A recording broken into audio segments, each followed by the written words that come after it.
اس وقت جو جنگ ہمارے اوپر مسلط کی گئی ہے، جس نے ہماری تہذیب کو بھی متاثر کیا ہے اور ہمارے عقائد نظریات کے اندر بھی تشکیک پیدا کر دی ہے۔ ویسے تو ایک زمانے میں اتنے بڑے بڑے حملے تھے، یہ معتزلہ کا حملہ کوئی چھوٹا حملہ نہیں تھا، 3 بادشاہتیں ان کے زیر اثر رہی ہیں۔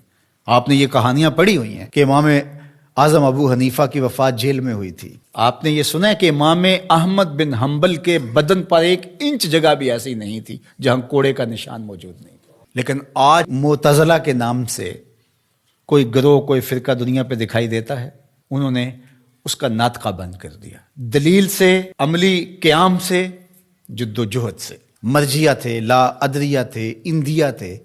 اب آپ کو یہ غیر مانوس لفظ لگ رہے ہوں گے، کیا قدریہ، کیا جبریہ، کیا معتزلہ۔ ایک زمانے میں ان کا طوطی بولتا تھا، باطنیوں کا طوطی بولتا تھا، کرامتا کا طوطی بولتا تھا۔ یہ اتنے غالب آگے تھے کرامتی کہ طاہر کرامتی نے کعبۃ اللہ سے حجر اسود کو نکال لیا اور کئی سال تک کعبۃ اللہ بغیر حجر اسود کے رہا۔ لیکن وہ زمانہ تھا کہ پھر بھی لوگوں نے قربانیاں دی، لوگوں نے علمی محاکمے کیے، علماء نے تدبیریں کی، سلاطین اسلام کھڑے ہوئے اور مقابلہ کر کے اسلام کی اس قوت رفتہ کو بحال کیا۔ اس وقت جو سب سے بڑا حملہ ہمارے اوپر ہے وہ لادینیت کا حملہ ہے، الحاد جدید کا حملہ ہے۔ اس وقت دنیا کی لادین قوتیں الکفر ملت واحدہ کی شکل کے اندر کھربوں روپے خرچ کر رہے ہیں کہ مسلمانوں کو کافر تو نہیں بنایا جا سکتا، لیکن ان کو تشکیک میں مبتلا کر دیا جائے، ان کو مسلمان بھی نہ رہنے دیا جائے،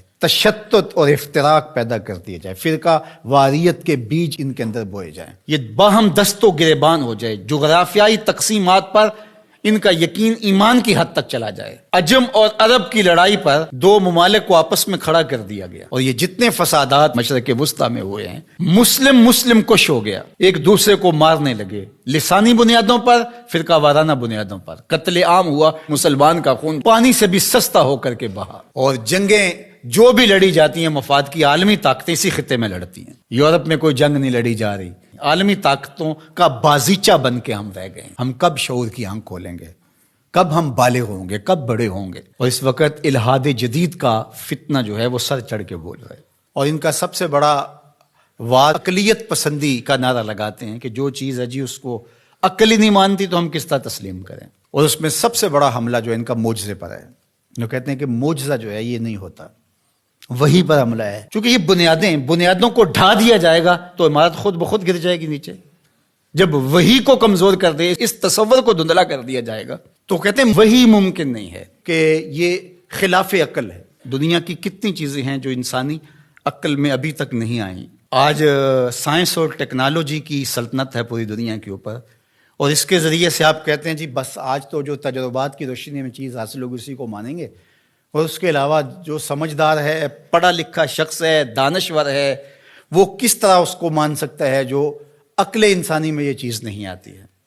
جبکہ یہ خود ہی مانتے ہیں کہ انسانی عقل ابھی تک 5% یا 6% استعمال ہوئی ہے، باقی 94-95% انسانی عقل سے بھی اتنا کام نہیں لیا گیا، ابھی سپیر پڑی ہوئی ہے۔ اور وہ دعویٰ کر رہا ہے پیغمبروں پر ہونے والی وحی پر اور وہ معجزات پر۔ اللہ اکبر! جبکہ بہت ساری ایسی چیزیں ہیں جو معجزات کی دنیا کی مسلمہ ہیں اور انسانی تاریخ اس کا انکار نہیں کرتی، جس میں حضرت عیسیٰ علیہ السلام کی بغیر باپ کے ولادت ہے، اور آج دنیا کے لوگ اس بات کو مانتے ہیں۔ اب مجھے بتایا جائے کیا عقل انسانی اس کو قبول کرتی ہے؟ لیکن دنیا مان رہی ہے۔ فرعون کی باڈی کے بارے میں سورہ یونس کے اندر اللہ تعالیٰ نے ارشاد فرمایا کہ ہم نے اس کی لاش کو لوگوں کی عبرت کے لیے باقی رکھا ہوا ہے۔ اگر فرعون کی لاش نہ ملتی تو آج یہ لوگ اچھل رہے ہوتے کہ کیسے ہو سکتا ہے، یہ قرآن نے ویسے ہی کہہ دیا۔ اس پہ شور و غل، یہ 2 نمبر جعلی دانشور، وہ کہتے عقلیت تسلیم نہیں کرتی، عقل نہیں مانتی، لہٰذا ہم نہیں مانتے کہ فرعون کی باڈی محفوظ ہوگی۔ پانی میں کس طرح محفوظ رہ سکتی ہے؟ مچھلیاں نوچ نوچ کے کھا گئی ہوں گی اس کو۔ یہ کٹھ ملا، یہ پرانے لوگ یہ کیا کہانیاں بیان کر رہے ہیں؟ کیسے ہو سکتا ہے؟ قرآن کے نزول سے 2000 سال پہلے کا واقعہ تھا، اور پھر نزول کے بعد 1250-1300 سال تک یہ سلسلہ باقی رہا۔ تشکک، عقلیت پسندی کے بخیوں جڑ کے رکھ دیتی ہیں یہ چیزیں اگر غور کیا جائے۔ تو کہتے ہیں کہ یہ ممکن نہیں ہے. تو معراج کے واقعہ کا انکار بھی اس لیے کیا جاتا ہے. معجزہ ایک زندہ حقیقت ہے، اور میرے اور آپ کے آقا و مولا کا سب سے بڑا معجزہ قرآن ہے، اور دوسرا بڑا معجزہ جو میرے حضور کو دیا گیا وہ معجزہ معراج ہے. اب عقل انسانی مانتی ہے یا نہیں مانتی ہے، لیکن میرے حضور وہاں سے ہو کر آئے ہیں جہاں کسی کا تصور بھی نہیں آ سکتا.